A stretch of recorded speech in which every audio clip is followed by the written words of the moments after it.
നമസ്കാരം ശ്രീ ഗോവിന്ദൻ മാസ്റ്റർ. ഈ അഭിമുഖത്തിലേക്ക് സ്വാഗതം. നമുക്ക് ആഗോള അയ്യപ്പ സംഗമവുമായി ബന്ധപ്പെട്ടുള്ള ചോദ്യങ്ങൾ തന്നെ തുടങ്ങാമെന്ന് തോന്നുന്നു. ഇപ്പോൾ സംസ്ഥാനത്ത് ആഗോള അയ്യപ്പ സംഗമത്തിന് ശേഷം ഒരു NSS SNDP ഇടതുപക്ഷത്തിനൊപ്പം നിൽക്കുന്ന ഒരു കാഴ്ചയാണ് കാണുന്നത്. NSS എപ്പോഴും ഒരു സമദൂരം എന്ന് പറഞ്ഞുകൊണ്ട് നീങ്ങി നിന്നിരുന്ന NSS ഒരു ശരിദൂരം എന്ന് പറഞ്ഞുകൊണ്ട് ഇടതുപക്ഷത്തോട് അടുക്കുന്നു. അതൊരു തെരഞ്ഞെടുപ്പ് വിജയമായാണോ CPM കാണുന്നത്? എങ്ങനെയാണ് അതിനെ കാണുന്നത്? അല്ല, കേരളത്തിലെ ഇടതുപക്ഷ ജനാധിപത്യ മുന്നണി ഗവൺമെൻറ് ഏതാണ്ട് 9.5 വർഷം തുടർച്ചയായിട്ട് ഭരണം നടത്തിക്കൊണ്ടിരിക്കുകയാണ്. കേരളത്തിൻ്റെ ചരിത്രത്തിലില്ലാത്ത ഒരു വികസന കുതിപ്പാണ് ഈ കാലഘട്ടത്തിൽ കേരളത്തിന് നേടാനായത്. സർവതല സ്പർശിയായ മേഖലയിൽ കേരളം ലോകോത്തരമായ രീതിയിൽ വളർന്നുകൊണ്ടിരിക്കുകയാണ്.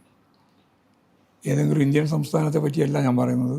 ലോകത്തിൻ്റെ മുമ്പ് തന്നെ വളരെ ശ്രദ്ധേയമായ നേട്ടം കേരളം കൈവരിക്കുകയാണ്. വരാൻ പോകുന്ന നവംബർ 1 ലോക മുതലാളിത്ത സമൂഹത്തിൻ്റെ അകത്ത്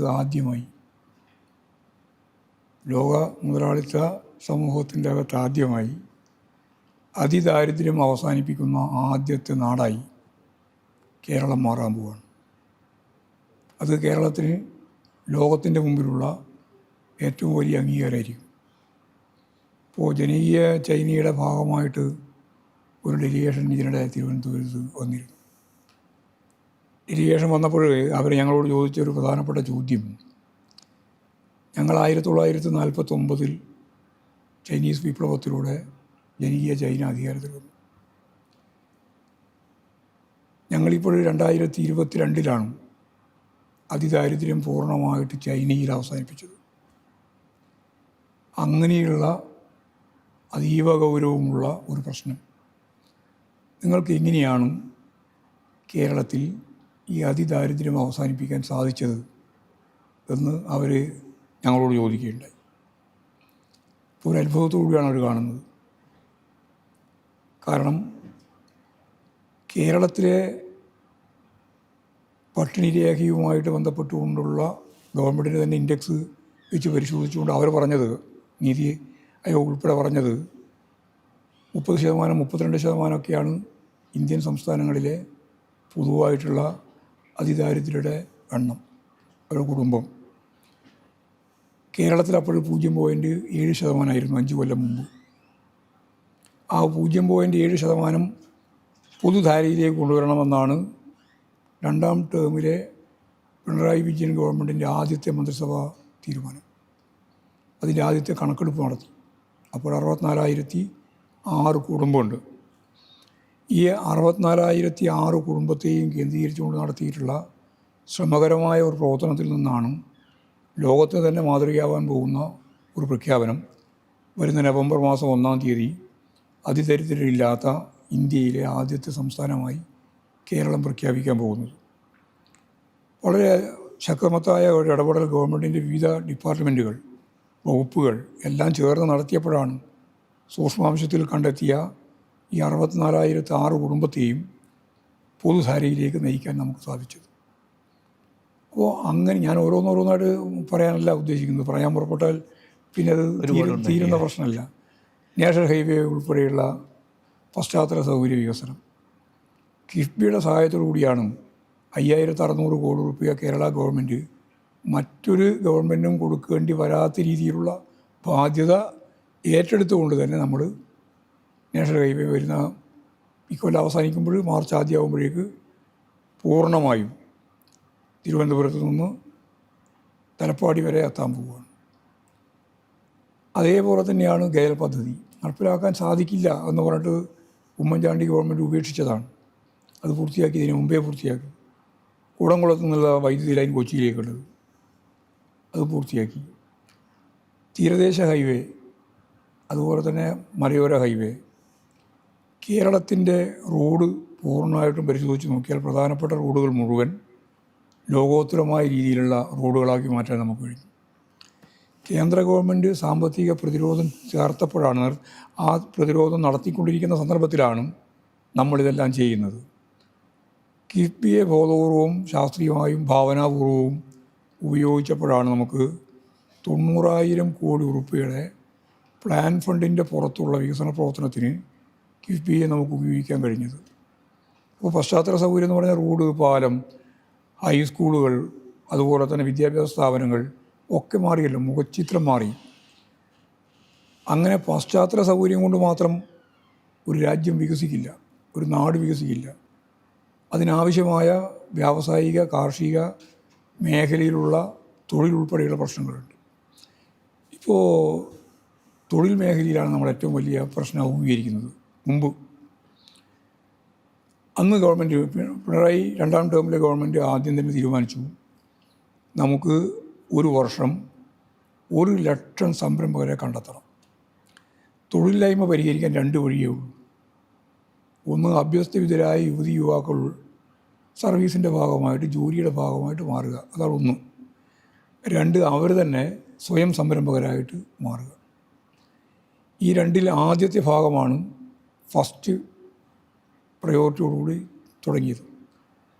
തൊഴിൽ എൻ്റെ അവകാശം എന്നുള്ള പ്രഖ്യാപനത്തോടെ കേരളത്തിലെ തദ്ദേശ സ്വയംഭരണ സ്ഥാപനങ്ങളും അതുപോലെ തന്നെ വ്യവസായ വകുപ്പും ചേർന്ന് സ്വയം സംരംഭകരെ രജിസ്റ്റർ ചെയ്യുന്നതിന് വേണ്ടിയിട്ടുള്ള ഫലപ്രദമായ ഇടപെടൽ നടത്തി. സാധാരണ സ്വയം ഭരണ സംവിധാനങ്ങൾ അതിനോട് മുഖം തിരിഞ്ഞ് നിൽക്കുക ചെയ്യുക. ഗവൺമെൻറ് ഒരു കാര്യം പറഞ്ഞു, നിങ്ങൾ ഇന്നേ വരെ സംരംഭകരായിട്ട് വരുന്നവരെ എങ്ങനെയാണ് സംരംഭകത്വം ഇല്ലാതാക്കേണ്ടത് എന്നുള്ള കാര്യമാണ് ആലോചിക്കൽ. ഞാനെന്ന മന്ത്രിയായിരുന്നു.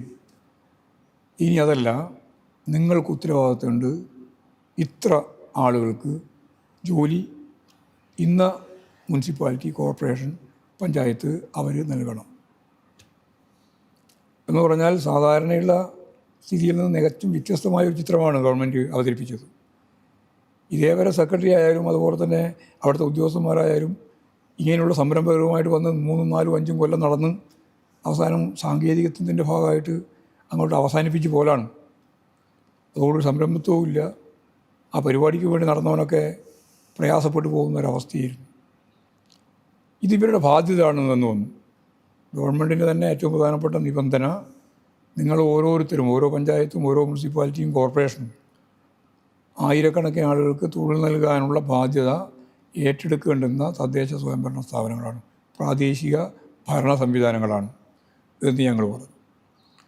എന്നിട്ട് ഓരോ പഞ്ചായത്തിലും മുനിസിപ്പാലിറ്റിയിലും വ്യവസായ വകുപ്പിൻ്റെ ഭാഗമായിട്ട് ഇത് പ്രൊമോട്ട് ചെയ്യാനുള്ള ഉദ്യോഗസ്ഥന്മാരെ നിശ്ചയിച്ചു.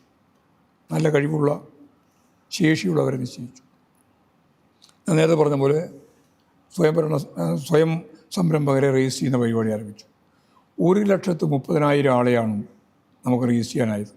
100 കോടി വരെ നിക്ഷേപം നടത്താൻ സാധിക്കുന്നവർ ഉൾപ്പെടെ ചേർന്ന 1,30,000 ആളുകളെ രജിസ്റ്റർ ചെയ്തു. 1 കഴിഞ്ഞു 2 കൊല്ലം 3 കൊല്ലം ആകുമ്പോഴേക്കത് 3,50,000 ആയി. ഇപ്പോൾ തുടരുകയാണ്. ഇനിയും അത് കൂടിക്കൊണ്ടിരിക്കുകയാണ്. അതിൻ്റെ ഒപ്പം തന്നെയാണ് സ്റ്റാർട്ടപ്പ് മിഷൻ. 15,000 സ്റ്റാർട്ടപ്പ് മിഷനുകൾക്ക് ഫലപ്രദമായ ഇടപെടൽ നടത്താൻ കഴിയുന്ന രീതിയിൽ സ്റ്റാർട്ടപ്പ് മിഷൻ രൂപീകരിച്ച് അതിൻ്റെ പ്രവർത്തനം തുടങ്ങി. ഇത് ഞാനൊരു തലം, നേരത്തെ പറഞ്ഞ പശ്ചാത്തല സൗകര്യത്തിൻ്റെ പുറമേ ഒരു പുതിയ തലമാണ് ഞാൻ പറയുന്നത്. അതോടൊപ്പം തന്നെ ഒരു കാര്യം ഗവൺമെൻറ് തീരുമാനിച്ചിരുന്നു, ഒരു 20 ലക്ഷം ആളുകൾക്ക് പുതുതായി തൊഴിൽ നൽകും. ഞാൻ ഈ പറഞ്ഞ കുറേ ലക്ഷത്തിന് തൊഴിലായി. ഇനി കേഡസ്ക് ഉൾപ്പെടെയും കേരള എക്കണോമി മിഷനും ചേർന്ന് വിജ്ഞാന കേരളത്തിൻ്റെ ഭാഗമായി ലക്ഷക്കണക്കിന് ആളുകൾക്ക് തൊഴിൽ നൽകാനുള്ള പദ്ധതി ആവിഷ്കരിച്ച് മുന്നോട്ടേക്ക് പോവുകയാണ്. അങ്ങനെ മുന്നോട്ടേക്ക് പോകുമ്പോൾ ചരിത്രത്തിൽ അതൊരു പുതിയ സംഭവങ്ങളാണ് നടക്കുന്നത്. ഇന്ത്യയിൽ ഏതെങ്കിലും ഒരു MLA എൻ്റെ മണ്ഡലത്തിൽ ഇത്ര ആൾക്ക് തൊഴിൽ കൊടുത്തു എന്ന് ഇതിനു മുമ്പ് എപ്പോഴെങ്കിലും പറഞ്ഞിട്ടുണ്ടോ? ഇതിൽ കേരളത്തിലും പറഞ്ഞിട്ടില്ല, ഇന്ത്യയിലും പറഞ്ഞിട്ടില്ല. ആരെങ്കിലും ഒരു കമ്പനി തുടങ്ങുമ്പോൾ ചിലപ്പോൾ ശുപാർശ ചെയ്തിട്ട് നിനക്ക് അല്ലെങ്കിൽ കുറച്ച് ആൾക്ക് ജോലി കൊടുക്കണം എന്ന് പറഞ്ഞാൽ ചിലപ്പോൾ നടന്നു വരും. ആയിരക്കണക്കിന് ആൾക്ക് ജോലി കൊടുക്കുന്ന പുതിയ പദ്ധതി നമ്മൾ ആവിഷ്കരിച്ചില്ലേ? എൻ്റെ മണ്ഡലം തളിപ്പുറം മണ്ഡലമാണ്. തളിപ്പുറം മണ്ഡലത്തിൽ ഞങ്ങൾ 1 കൊല്ലം മുമ്പ്, കൃത്യമായിട്ട് 1 കൊല്ലം മുമ്പ് ഒരു പദ്ധതി ആവിഷ്കരിച്ചു. അത് കേഡസ്കുമായി ചേർന്നുകൊണ്ടാണ്, കേരള എക്കണോമി മിഷനും കൂടി ബന്ധിപ്പിച്ചുകൊണ്ടാണ്, ഗവൺമെൻറ്റിൻ്റെ സംവിധാനവുമായി ചേർത്തിട്ടാണ്. അതിന് പേര് കൊടുത്തത് കണക്റ്റിംഗ് തളിപ്പറമ്പ് എന്നാണ്. കണക്റ്റിംഗ് തളിപ്പറമ്പ് ഇപ്പോൾ 1,500 ആൾക്ക് തൊഴിൽ കൊടുത്തു.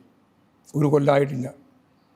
1 കൊല്ലം പൂർത്തിയാകുന്നതിന് മുമ്പ് തന്നെ ഞങ്ങൾ ഒരു 1,500 ആൾക്ക് തൊഴിൽ കൊടുക്കുന്ന പദ്ധതി ആവിഷ്കരിച്ചു. ഇനിയിപ്പോൾ എന്ത് തരത്തിലുള്ള പദ്ധതികളായിരുന്നു ആവിഷ്കരിച്ചത്? അതായത് നിങ്ങൾ അതിൻ്റെ അകത്ത് നമുക്ക് തൊഴിലില്ലാത്ത ആളുകളെ കണ്ടുപിടിക്കണം ആദ്യം. ഞങ്ങൾ കണ്ടുപിടിച്ചു 16,000 ആളുണ്ട് തളിപ്പുറം മണ്ഡലത്തിൽ മാത്രം. ഞാൻ എടുത്ത സർവേയിൽ 16,000 ആളുണ്ട്. 10-35 ആൾ അതിനു വേണ്ടി വർക്ക് ചെയ്തു ഒരു കൊല്ലം പൂർണ്ണമായിട്ടും. അവർ ഓരോരാളെയും ഡാറ്റ കളക്ട് ചെയ്തു. അങ്ങനെ പരിശോധിച്ച് നോക്കിയപ്പോൾ തൊഴിലിപ്പോൾ വേണമെന്ന് പറഞ്ഞിട്ട് തൊഴിലിന് വരുന്നവർ, നമ്മൾ വിചാരിക്കുക തൊഴിലില്ലാത്തവർക്ക് മുഴുവൻ തൊഴിൽ വേണമെന്നല്ലേ, അല്ലാന്നാണ്. പെട്ടെന്ന് തൊഴിൽ വേണം എന്ന് പറഞ്ഞുകൊണ്ട് വരുന്നവരുടെ എണ്ണം ഏതാണ്ട് ഈ 16,000-ൽ 50% ഉള്ളൂ. ഒരു 7,500 8,000-ൽ കുറവാണ്.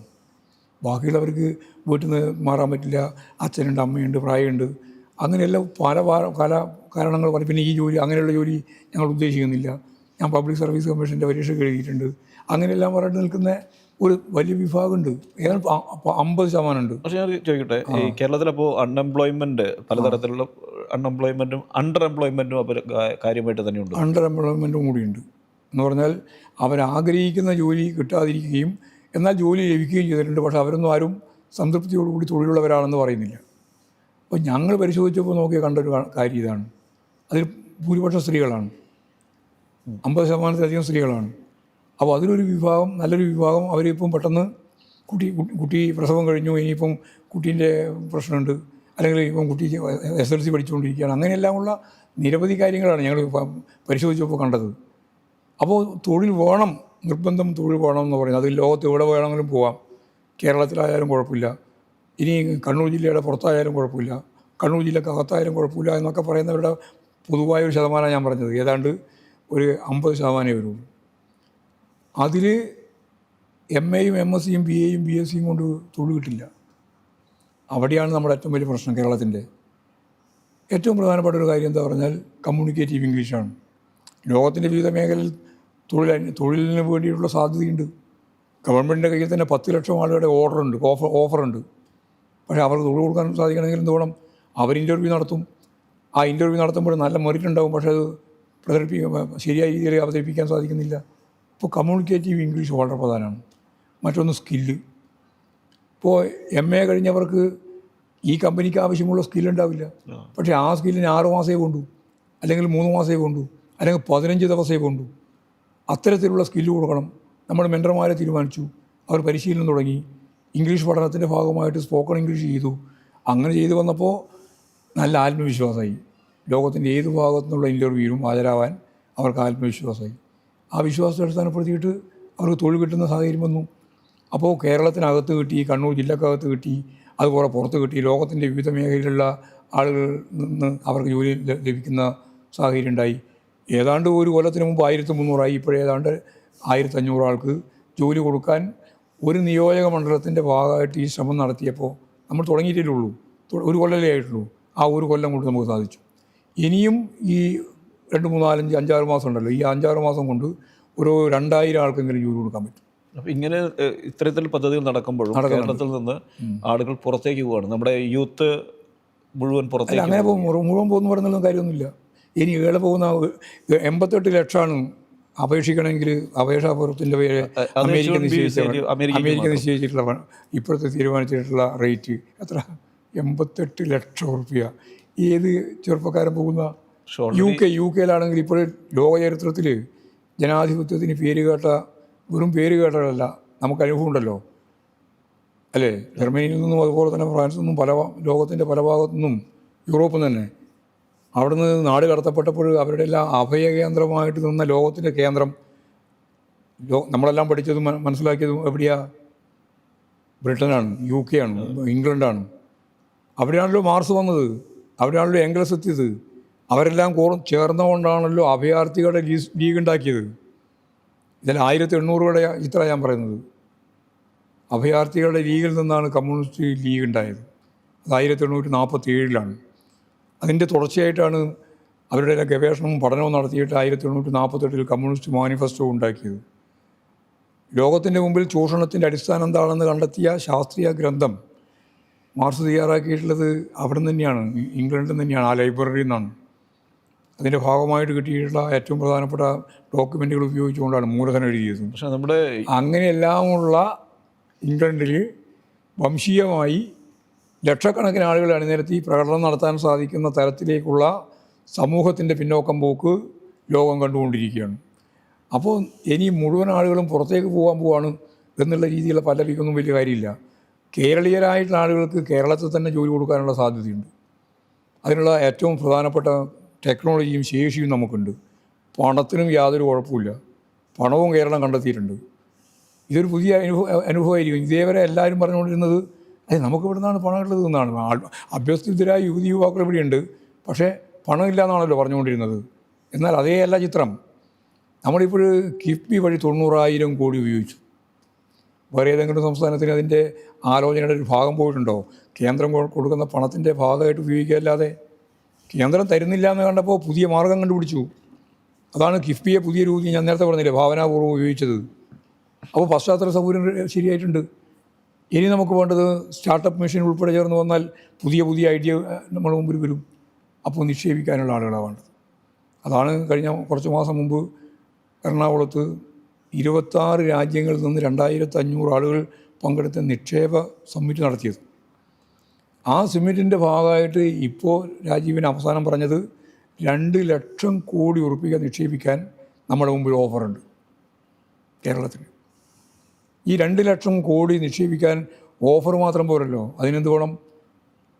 രാജീവൻ പറയുന്നത് ഒരു മാസം 10,000 കോടി ഉൾപ്പെടെ പ്രൊജക്റ്റ് നമുക്ക് കൈകാര്യം ചെയ്യാം. കേരളത്തിന് 10,000 കോടി പോയിട്ട് 5,000 കോടിയെപ്പറ്റി നമുക്ക് ആലോചിക്കാൻ കഴിയില്ലല്ലോ. ഇപ്പോൾ കേന്ദ്ര ഗവൺമെൻറ് നിലപാടുമായിട്ട് ബന്ധപ്പെട്ട് നമുക്ക് ആലോചിക്കാൻ പറ്റുമോ? ഇപ്പോൾ അതിന് ശേഷം ഇപ്പോൾ ബ്ലൂ എക്കണോമിയായിട്ട് ബന്ധപ്പെട്ടുകൊണ്ട് ഏറ്റവും ശക്തമത്തായൊരു സമ്മിറ്റ് നടന്നു. 7,800 കോടി രൂപയാണ് നിക്ഷേപിക്കാൻ ലോകത്തിൻ്റെ വിവിധ മേഖലയിൽ നിന്നുള്ള ആളുകൾ തയ്യാറായിട്ട് വന്നത്. ഞാനതുകൊണ്ടാണ് പറഞ്ഞത് കേരളത്തിന് പണം ഒരു പ്രശ്നമല്ല. കേരളയിലുൾപ്പെടെ നേരത്തെ പറഞ്ഞപ്പോഴും ഇതുതന്നെയായിരുന്നു പ്രശ്നം. നമുക്ക് പണം ഉണ്ടാക്കാൻ യാതൊരു പ്രയാസമില്ല. കാരണം പണം നിക്ഷേപിക്കാൻ ഈ കേരളത്തിൻ്റെ പ്രത്യേകതയിൽ ആളുകൾ റെഡിയായിട്ട് മുമ്പിൽ നിൽക്കുകയാണ്. ഒന്നുകൂടി പറഞ്ഞാൽ ക്യൂ നിൽക്കുകയാണ്. ഇപ്പോൾ വിഴിഞ്ഞം പോർട്ട് ലോകത്തിലെ ഏറ്റവും പ്രധാനപ്പെട്ട കണ്ടെയ്നർ കൈകാര്യം ചെയ്യാൻ ശേഷിയുള്ള പോർട്ടായിട്ട് ഒരു കൊല്ലം ആകുന്നതിന് മുമ്പ് അല്ലെങ്കിൽ ഉദ്ഘാടനം ചെയ്ത് മാസങ്ങൾ കഴിയുമ്പോഴേക്ക് ലോക റെക്കോർഡിലാണ്.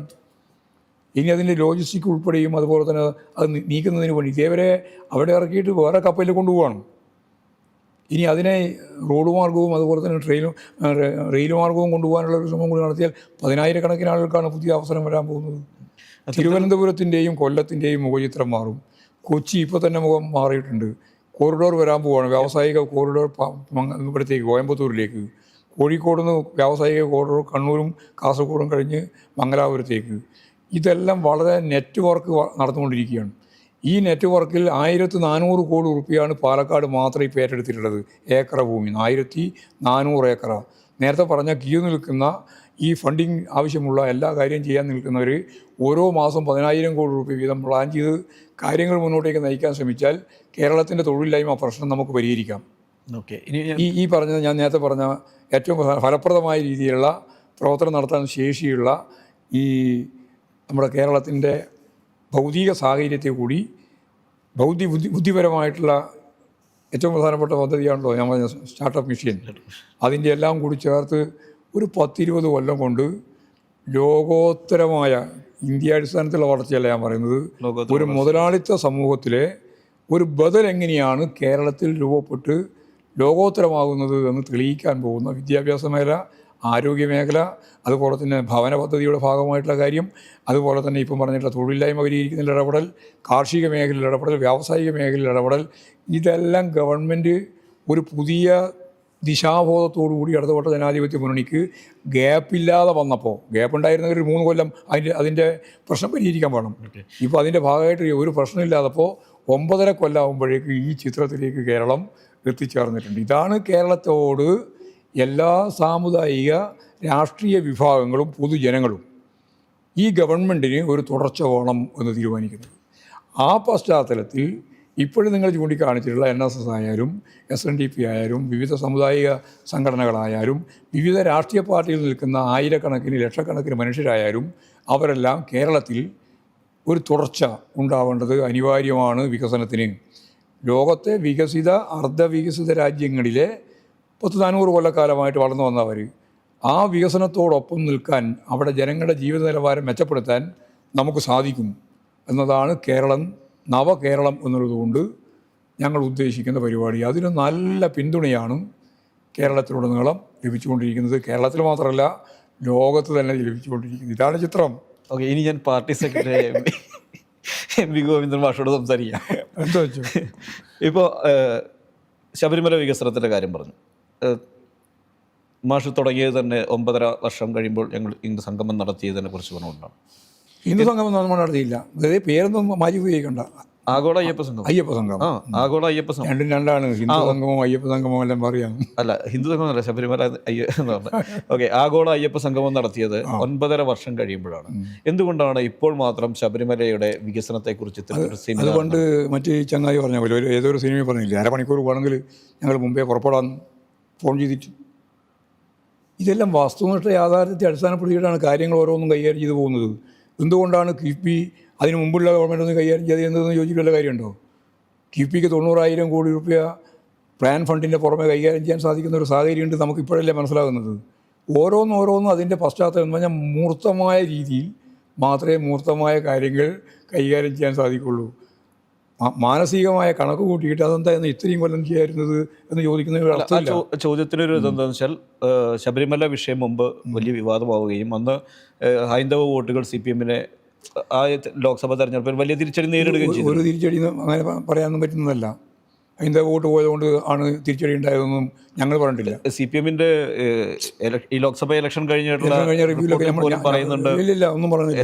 ഈഴവ വോട്ടുകൾ ചോർന്നു പോയി. ഈഴവ വോട്ട് ഇപ്പം ചോർന്നു പോയിട്ടുണ്ട്. അതെ, എന്തുകൊണ്ടാണ് അത് ഈഴവ വോട്ട്? അവർ മാത്രം ഹിന്ദുവും അതുപോലെ തന്നെ വിശ്വാസികളും ഏറ്റവും കൂടുതൽ വരുന്ന ഹൈന്ദവ വോട്ടുകൾ നോക്കുകയാണെങ്കിൽ 25% വരുന്നുണ്ടല്ലോ. അത് 20% വോട്ടിൽ ആ വോട്ടാണ് ഞങ്ങളുടെ ഏറ്റവും പ്രധാനപ്പെട്ട വോട്ട്. അതെ, അതിൽ കേരളത്തിലെ വോട്ടിംഗ് പാറ്റേൺ പരിശോധിച്ച് നോക്കിയാൽ അതിൽ അന്നും ഇന്നും എല്ലാ കാലത്തും ഞങ്ങളുടെ വോട്ടിൻ്റെ ഏറ്റവും പ്രധാനപ്പെട്ട ഒരു വിഭാഗം ഹിന്ദു വോട്ട് തന്നെയാണ്.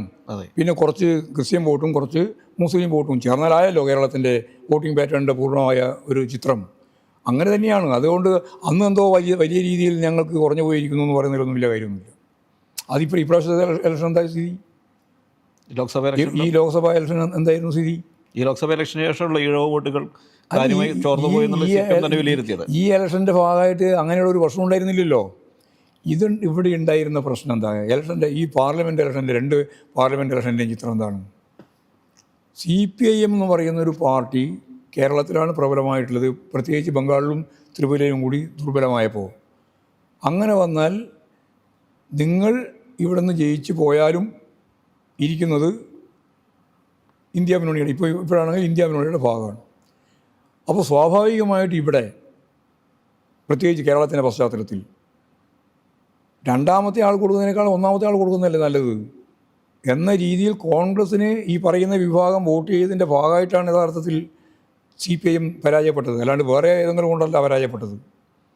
ഞാൻ പറഞ്ഞതിൻ്റെ അർത്ഥം മനസ്സിലായി നമുക്ക്. ന്യൂനപക്ഷം ഉൾപ്പെടെയുള്ള ജനവിഭാഗങ്ങൾ മോഡി ഭയം രൂപപ്പെടുന്നതിൽ ഞങ്ങളൊക്കെ നല്ല പങ്ക് വഹിച്ചിട്ടുണ്ട്. മോഡി എടുത്തുകൊണ്ടിരിക്കുന്ന മതനിരപേക്ഷ ഉള്ളടക്കത്തെ തകർത്ത് ഒരു പുതിയ നിയമം തന്നെ ഉണ്ടാക്കുന്ന സ്ഥിതി വന്നല്ലോ, പൗരത്വ ഭേദഗതി നിയമം. ഇനി ഞങ്ങൾ ഏക സിവിൽ കോഡിലേക്ക് പോവുകയാണ് എന്നുള്ള കാര്യം അവർ പറഞ്ഞു. ന്യൂനപക്ഷ ജനവിഭാഗങ്ങളുടെ ഇടയിൽ വലിയ ആശങ്കയുണ്ടായിട്ടുണ്ട്. പക്ഷേ ഈ ആശങ്ക വെച്ചുകൊണ്ട് അവരാലോചിച്ചത് എന്താ? അങ്ങനെയാണെങ്കിൽ കോൺഗ്രസ്സല്ലേ വരാൻ പോകുന്ന പ്രധാനപ്പെട്ട കക്ഷി. കഴിഞ്ഞ പ്രാവശ്യവും പറഞ്ഞു അവരത് തന്നെയാണ് പറഞ്ഞത്, ഇപ്രാവശ്യവും അത് തന്നെയാണ് പറഞ്ഞത്. അപ്പോൾ അതിൻ്റെ ഭാഗമായിട്ട് നല്ലൊരു ശതമാനം വോട്ട് അവർക്ക് അനുകൂലമായിട്ട് പോകുന്ന സ്ഥിതിയാണ് പാർലമെൻറ്റ് തെരഞ്ഞെടുപ്പിലുള്ളത്. ഈ CAA സമരത്തിന് ഡൽഹിയിലായാലും മുന്നിൽ നിന്ന് CPM ആയിരുന്നു. ഞങ്ങൾ തന്നെയാണ്. പക്ഷെ അതെന്തുകൊണ്ടാണ് കേരളത്തിലടക്കം CAA സമരത്തിന് നേതൃത്വം കൊടുത്ത CPM ആണ്. അതെന്തുകൊണ്ടാണ് CPM-ന് ഇൻ ഫേവർ? വളരെ ലളിതമാണ് ഞാൻ പറഞ്ഞതെന്ന്. നിങ്ങൾക്ക് വോട്ട് ചെയ്ത് ജയിപ്പിച്ച് പോകുന്നതിനേക്കാളും നല്ലത് രാഹുൽ ഗാന്ധി ഉൾപ്പെടെ കേരളത്തിൽ മത്സരിക്കുകയാണ്, രാഹുൽ ഗാന്ധിക്കും കോൺഗ്രസിനും കൊടുക്കുന്നതല്ലേ നല്ലത് എന്ന് മോഡി ഭയത്തെ അടിസ്ഥാനപ്പെടുത്തിയിട്ടുള്ള ന്യൂനപക്ഷം ഉൾപ്പെടെയുള്ള ജനവിഭാഗം ആലോചിച്ചു, ആ രീതിയിൽ ചിന്തിച്ചു. അതിനടിസ്ഥാനപ്പെടുത്തിയാണ് വോട്ടിംഗ് പോയത്. പാറ്റേൺ മുഴുവൻ ഞങ്ങൾ പരിശോധിച്ചതാണ് ഓരോ മണ്ഡലത്തിലും. അതാ കാര്യം. അല്ലാണ്ട് ഈ ഹിന്ദു വോട്ടോ ഈഴവ വോട്ട് കൊണ്ട് പോയതുകൊണ്ടൊന്നുമല്ല ഇവിടെ പാർലമെൻറ്റിൽ അവർ ജയിച്ചത്. അതിനെ വക്രീകരിച്ചിട്ടാണ് പലരും ചിത്രീകരിക്കുന്നത്. കൃത്യമായിട്ട് പഠിക്കാതെയാണ് അവതരിപ്പിച്ചുകൊണ്ടിരിക്കുന്നത് അവതാരകന്മാരുൾപ്പെടെ. അതാ കാര്യം. ഈ SNDP NSSM ഇപ്പോൾ എല്ലാ കാലത്തും ഒരുമിച്ച് നിന്ന ചരിത്രം കണ്ടിട്ടില്ല. ഇപ്പോൾ ഇടതുപക്ഷത്തിനൊപ്പം ഏതാണ്ട് അവർ സമദൂരത്തിൽ ശരിദൂരം എന്ന് പറയുന്ന NSSM അതിനെ പിന്തുണച്ചുകൊണ്ട് വെള്ളാപ്പള്ളിയും രംഗത്തെത്തിയിട്ടുണ്ട്. അത് ഈ വരുന്ന തെരഞ്ഞെടുപ്പിൽ എത്രത്തോളം ഗുണം? ഞാൻ നേരത്തെ പറഞ്ഞതാണ് കാര്യം. എല്ലാവരുടെയും ഒരു ഐക്യം കേരളത്തിലെ ഇടതുപക്ഷ ജനാധിപത്യ മുന്നണിക്ക് അനുകൂലമായിട്ടൊരു തുടർച്ച കൂടി ഉണ്ടാവുകയാണ്. അതിൽ ഒരു ഉത്കണ്ഠ ഉണ്ടാവേണ്ടിയില്ല. ഞങ്ങളെ സംബന്ധിച്ചിടത്തോളം ഞങ്ങൾ നല്ല പ്രതീക്ഷയിലാണ്. ഈ പലസ്തീൻ ഐക്യദാർഢ്യ റാലി അതുപോലെ ഇത്തരത്തിൽ ന്യൂനപക്ഷ സമ്മേളനങ്ങൾ CPM സംഘടിപ്പിക്കാൻ പോകുന്നു എന്ന തരത്തിലുള്ള വാർത്തകളുണ്ട്. അല്ല, ഞങ്ങൾ മുമ്പ് സംഘടിപ്പിക്കേണ്ട ഇനിയും സംഘടിപ്പിക്കുകയാണ്. ഇന്ന് വരുന്ന 2-ാം തീയതി നമ്മൾ നടത്തുന്ന 210 സംഗമങ്ങൾ ഞങ്ങൾ നടത്തി. സാമ്രാജ്യത്വ വിരുദ്ധ റാലിയുടെ ഭാഗമായിട്ട് ഇവിടെ കുവൈത്തിനെതിരെ ഇവിടെ ഖത്തറിനെതിരായിട്ട് നടത്തിയ കടന്നാക്രമണത്തിൻ്റെ ഭാഗമായി സാമ്രാജ്യത്വ വിരുദ്ധ റാലികൾ ഞങ്ങൾ 210 കേന്ദ്രത്തിൽ കേരളത്തിൽ നടത്തിയിട്ടുണ്ട്. ഇനി പാലസ്തീൻ്റെ ഭാഗമായിട്ട് പാലസ്തീൻ അംബാസഡർ കൂടി പങ്കെടുത്തുകൊണ്ട് വരുന്ന 2-ാം തീയതി ഞാനതിലേക്കാണ് ഇവിടുന്ന് പോകുന്നത്. 2-ാം തീയതി കോഴിക്കോട് വെച്ച് വലിയ റാലി നടത്താൻ ഉദ്ദേശിക്കുന്നുണ്ട്. ഞങ്ങൾ ഏതെങ്കിലും ഒരു ജാതി, ഒരു മതം, ഒരു വിശ്വാസം അടിസ്ഥാനപ്പെടുത്തിയിട്ട് മാത്രം പ്രവർത്തിക്കുന്നതല്ല. എല്ലാ വിശ്വാസികളുടെയും, അത് ഹിന്ദു ആയാലും മുസൽമാനായാലും ക്രിസ്ത്യാനിയായാലും ഇനി വേറെ ഏത് വിശ്വാസിയായാലും അവരുടെ വിശ്വാസങ്ങളെ അടിസ്ഥാനപ്പെടുത്തി ജീവിക്കാനും പ്രവർത്തിക്കാനുമുള്ള മതനിരപേക്ഷ ഉള്ളടക്കം യഥാർത്ഥത്തിൽ ഭരണഘടനാപരമായിട്ട് കൈകാര്യം ചെയ്യാൻ ബാധ്യതയുള്ളൊരു പാർട്ടിയാണ് CPIM. അതുകൊണ്ടാണ് ഞാൻ പല പത്രസമ്മേളനത്തിലും പറഞ്ഞു, ഞങ്ങൾ ഇന്നലെയും അങ്ങനെയാണ്, ഇന്നും അങ്ങനെയാണ്, നാളെയും അങ്ങനെയായിരിക്കും. അതുകൊണ്ട് ഏതെങ്കിലും വിശ്വാസികൾക്കെതിരായ ഒരു നിലപാട് സ്വീകരിക്കുന്ന പാർട്ടിയല്ല CPIM. ഞാൻ ഒരു കാര്യം അങ്ങയുടെ ശ്രദ്ധയിലേക്ക് കൊണ്ടുവരികയാണ്. വെള്ളാപ്പള്ളി നടേശൻ നിരന്തരം മലപ്പുറം ജില്ലയ്ക്കെതിരെ പ്രസ്താവനകൾ നടത്തിക്കൊണ്ടിരിക്കുന്നത് അങ്ങയുടെ ശ്രദ്ധയിൽപ്പെട്ടിട്ടുണ്ടാവും. ആ വെള്ളാപ്പള്ളി നടേശൻ ഇപ്പോൾ CPM-നൊപ്പം പിന്തുണയായിട്ട് നിൽക്കുന്നുണ്ട്. അത് CPM അതിനെ എങ്ങനെ കാണുന്നത്? ഇപ്പോൾ ഈ മതേതര കാഴ്ചപ്പാടുകൾ CPM-നുള്ളപ്പോൾ ഞങ്ങളോട് ഈ ചോദ്യം ചോദിക്കുന്നത് നിങ്ങളോട് ഒരു ചോദ്യം ഞാൻ അങ്ങോട്ട് ചോദിക്കാം. അല്ല, ഇതിനൊരു ഞാൻ പറയാം, മറുപടിയെല്ലാം ഉണ്ട്. നല്ല ശരിയായ മറുപടി ഞങ്ങൾക്കില്ലേ? ജമാഅത്തെ ഇസ്ലാമി ഏത് ഗണത്തിലാണ് വിടുക? ലോകത്തിൻ്റെ വിവിധ മേഖലയിൽ ഓരോ രാജ്യത്തായിട്ട് ജമാഅത്തെ ഇസ്ലാമി പ്രവർത്തിക്കുന്നുണ്ട്. എന്തെല്ലാം കാര്യങ്ങൾ വ്യത്യസ്തതയുണ്ട് എന്ന് പറഞ്ഞാലും അവരുടെ എല്ലാം ഉള്ളിൻ്റെ ഉള്ളിൽ അവർ തന്നെ പരസ്യപ്പെടുത്തുന്ന ഏറ്റവും പ്രധാനപ്പെട്ട ഒരു കാര്യം ഇസ്ലാമിക രാഷ്ട്രമാണ്, ലോകമാണ്. അതിൻ്റെ ഏറ്റവും പ്രധാനപ്പെട്ട വക്താക്കളാണ് കേരളത്തിലും ഇന്ത്യയിലും ജമാഅത്തെ ഇസ്ലാമി. ഞങ്ങളുടെ ഏറ്റവും പ്രധാനപ്പെട്ട ജയിക്കുന്ന ഒരു സീറ്റ് ജമ്മു ആൻഡ് കാശ്മീരിലുള്ളത് തരിഗാമീൻ്റെ സീറ്റാണ്. ആ തരിഗാമീൻ്റെ സീറ്റിൽ കഴിഞ്ഞ പ്രാവശ്യം മത്സരിച്ചത് ഈ പറയുന്ന ജമാഅത്തെ ഇസ്ലാമിൻ്റെ പിന്തുണയോടുകൂടിയുള്ള സ്ഥാനാർത്ഥിയാണ്. പക്ഷേ അവിടുത്തെ ജമാഅത്തെ ഇസ്ലാമി വേറെ എല്ലാം വേറെയാണ്, ഓരോന്നും പറയുകയാണ്. അതുകൊണ്ടാണ് ഞാൻ മറ്റേതാദ്യം പറഞ്ഞത്. എല്ലാം വേറെയാണെന്ന് നിങ്ങൾ പറയുമെന്നുള്ളത് കൊണ്ടാണ് ഞാൻ ആദ്യം ഒരു കാര്യം പറഞ്ഞത്. എന്തെല്ലാം പേര്, എന്തെല്ലാം വ്യത്യസ്തതയുണ്ടെങ്കിലും ഇവരുടെ എല്ലാം ഉള്ളിൻ്റെ ഉള്ള സത്ത, ശ്രീനാരായണ ഗുരു പറഞ്ഞ സത്തയില്ലേ, ആ സത്ത ഇസ്ലാമിക് രാഷ്ട്രമാണ്, ഇസ്ലാമിക് ലോകമാണ്. അതിനപ്പുറം ഒരു വർഗീയത വേറെ പറയാനില്ല. അങ്ങനെ വർഗീയത കൈകാര്യം ചെയ്യുന്ന ഒരു പ്രസ്ഥാനത്തോട് കോൺഗ്രസും ലീഗും എടുക്കുന്ന കേരളത്തിൻ്റെ നിലപാടെന്താ? ആത്മഹത്യാപരമായ നിലപാടാണ്. പൂർണ്ണമായിട്ടും വർഗീയതയുടെ ഒപ്പം നിന്ന് ഞങ്ങൾ ഈ തിരഞ്ഞെടുപ്പിനെ നേരിടുമെന്ന് പരസ്യമായിട്ട് പറഞ്ഞു. പാർലമെൻറ്റ് തിരഞ്ഞെടുപ്പിൽ അവർ കണ്ടു. അതുപോലെ തന്നെ ഉപതെരഞ്ഞെടുപ്പ് നടന്നപ്പോൾ പാലക്കാട് അവർ അത് നടത്തി. കേരളത്തിൽ ഇനിയും ഞങ്ങൾ ആ മുന്നണി ഉണ്ടാക്കുന്നതിൽ എന്താ കുഴപ്പം എന്ന് പച്ചയായിട്ട് ചോദിച്ചുകൊണ്ടാണ്. ഞങ്ങൾ ഒരിക്കലും സഹകരിച്ചിട്ടില്ല. 2015 ഒരു തിരഞ്ഞെടുപ്പ് വെറുതെ പറയാണ്, വെറുതെ കള്ളത്തരം പറയാൻ വേണ്ടിയിട്ട് ഓരോന്ന് പറയാണ്. എന്നിട്ട് അവർ ഞങ്ങൾ പിന്തുണച്ചിട്ടുണ്ടെന്നാണ് പറയുന്നത്. മുക്കത്തടക്കം അതാ ഞാൻ പറഞ്ഞത് മനസ്സിലായില്ലേ നിങ്ങൾക്ക്? അവർ പറഞ്ഞത് ഞങ്ങൾ തീരുമാനിച്ചിട്ടുണ്ട്. അവർ ഒരു പഞ്ചായത്തിൽ UDF-നെ തീരുമാനിക്കും, വേറൊരു പഞ്ചായത്തിൽ BJP-നെ തീരുമാനിക്കും, വേറൊരു പഞ്ചായത്തിൽ CPM-നെ തീരുമാനിക്കും. അങ്ങനെ ഞങ്ങൾക്ക് അങ്ങനെ തീരുമാനിക്കാൻ അവകാശമുണ്ടെന്ന് പറഞ്ഞ് ആളെ പറ്റിക്കാൻ നടന്ന ഒരു കാലഘട്ടം ഉണ്ടായിരുന്നു. ആ കാലത്തെ പറ്റിയാണ് നിങ്ങൾ പറഞ്ഞുകൊണ്ടിരിക്കുന്നത്, ചോദിച്ചുകൊണ്ടിരിക്കുന്നത്. അവർ തീരുമാനിച്ചതാണത്. ഞങ്ങൾ ഒരു തരത്തിലും RSS-ആയിട്ടോ അതുപോലെ തന്നെ ഈ പറയുന്ന ജമാഅത്തെ ഇസ്ലാമിയായിട്ടോ ഒരു കൂട്ടുകെട്ടും ഞങ്ങൾ ഉണ്ടായിട്ടില്ല.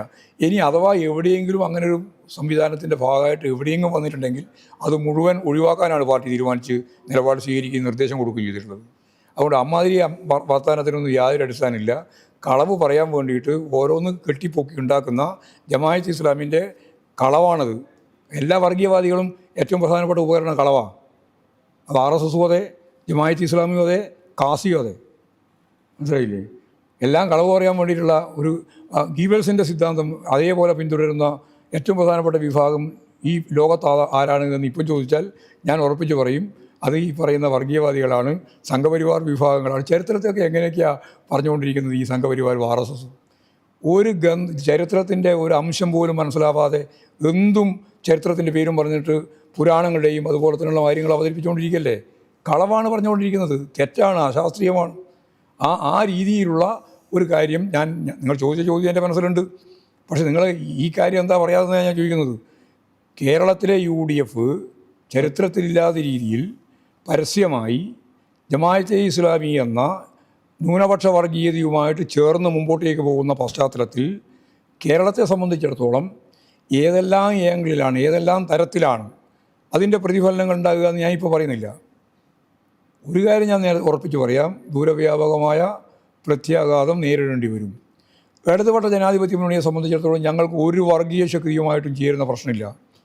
വർഗീയ ശക്തി എന്ന് പറഞ്ഞാൽ ഉദ്ദേശിക്കുന്നത് ന്യൂനപക്ഷ വർഗീയതയില്ല, ഭൂരിപക്ഷ വർഗീയതയില്ല. RSSൻ്റെ എല്ലാ തരത്തിലുള്ള നിലപാടുകളെയും എതിർത്തുകൊണ്ട് തന്നെയാണ് CPIM അന്നും ഇന്നും നാളെയും പ്രവർത്തിക്കാൻ ഉദ്ദേശിക്കുന്നത്. ഒരു വ്യത്യാസമില്ല. പിന്നെ ഈ പറയുന്ന രീതിയിൽ ഞങ്ങളോട് സഹകരിക്കുന്നു എന്ന് പറയുന്ന, അല്ലെങ്കിൽ സഹകരിക്കാൻ തയ്യാറാണെന്ന് പറയുന്നവരെല്ലാം കറകളഞ്ഞ ഇടതുപക്ഷ ജനാധിപത്യത്തിനുടെ ഭാഗമായിട്ടുള്ള മതനിരപേക്ഷ ഉള്ളടക്കത്തോടു കൂടിയാണ് കാര്യങ്ങൾ മുഴുവൻ കൈകാര്യം ചെയ്യുന്നത് എന്നുള്ള ഉത്തരവാദിത്വം ഞങ്ങൾ ഏറ്റെടുക്കുന്ന പ്രശ്നം ഉത്ഭവിക്കുന്നില്ല. അതെല്ലാം അതാത് ആളുകൾ തന്നെ എടുക്കുന്ന നിലപാടാണ്. പൊതുവേയുള്ള നിലപാട് മലപ്പുറം ഉൾപ്പെടെയുള്ള ജില്ലകൾ യഥാർത്ഥത്തിൽ ഞങ്ങളുടെ പാർട്ടിക്ക് ഏറ്റവും കൂടുതൽ പുതിയ സ്വാധീനം നേടുന്ന ജില്ല ഏതാണെന്നറിയും? ഏതാ? മലപ്പുറം ജില്ലയാണ്. CPIMന് ബാലികാറാം മലയാണെന്ന് ധരിച്ചു വെച്ചിരുന്ന മലപ്പുറം ജില്ലയിലാണ് ഇടതുപക്ഷ ജനാധിപത്യ മുന്നണിക്ക് CPIMന് പ്രത്യേകമായിട്ട് മുന്നോട്ടേക്ക് വരാൻ സാധിക്കുന്ന ഏറ്റവും പ്രധാനപ്പെട്ട ജില്ല. ആ ജില്ലേനെ വേറെ ആരെങ്കിലും കുറ്റപ്പെടുത്തുമ്പോൾ എന്ത് ചെയ്യും? നിങ്ങൾ ഞാൻ കൊടുത്ത സ്റ്റേറ്റ്മെൻറ്റ് തന്നെ വളരെ വ്യക്തമാണല്ലോ. അതിനെ സംബന്ധിച്ച് വർഗീയവൽക്കരിക്കാൻ ശ്രമിക്കാൻ പാടില്ല എന്നാണ് നമ്മുടെ നിലപാട്. അപ്പോൾ വർഗീയവൽക്കരിക്കാൻ നടത്തുന്ന ശ്രമത്തിന് അനുകൂലമായ തീവ്ര വലതുപക്ഷമായാലും തീവ്ര വലതുപക്ഷത്തിൻ്റെ പിന്നിൽ പ്രവർത്തിക്കുന്ന തീവ്ര ഹിന്ദുത്വ അജണ്ട വെച്ച് പ്രവർത്തിക്കുന്ന വർഗീയവാദികളായാലും ന്യൂനപക്ഷ വർഗീയതയുടെ ഭാഗമായിട്ട് ജമാഅത്തെ ഇസ്ലാമിയായാലും അവർക്ക് ഉപയോഗിക്കാനുള്ള വടിയായി ആരും മാറരുത് എന്ന ഉറച്ച നിലപാട് അന്നേ ഞങ്ങൾ പറഞ്ഞിട്ടുണ്ട്, ചൂണ്ടിക്കാണിച്ചിട്ടുണ്ട്. അതിലൊന്നും ഞങ്ങൾക്ക് അഭിപ്രായ വ്യത്യാസമുള്ളതല്ല. അതുകൊണ്ട് അവരും ഞങ്ങളും തമ്മിൽ അവർ ഞങ്ങളെ പിന്തുണക്കുന്നുണ്ട് എന്നുള്ള കാരണം കൊണ്ട് അവരുടെ എല്ലാ ഐഡിയോളജിയോടും പൂർണ്ണമായിട്ട് എന്തെങ്കിലും തരത്തിലുള്ള ഒരു പൊരുത്തപ്പെടലുണ്ടാക്കാൻ ഞങ്ങളെന്തോ ശ്രമിക്കേണ്ടതുണ്ട് എന്നുള്ള ഒരു തിരിധാരണയും വേണ്ട. അവർക്ക് അവരുടേതായ അസ്തിത്വവും അവരുടെ നിലപാടുണ്ട്. അത് NSSനും ഉണ്ട്, അതുപോലെ തന്നെ SNDPക്കും ഉണ്ട്, എല്ലാ വിഭാഗം ആളുകൾക്കും.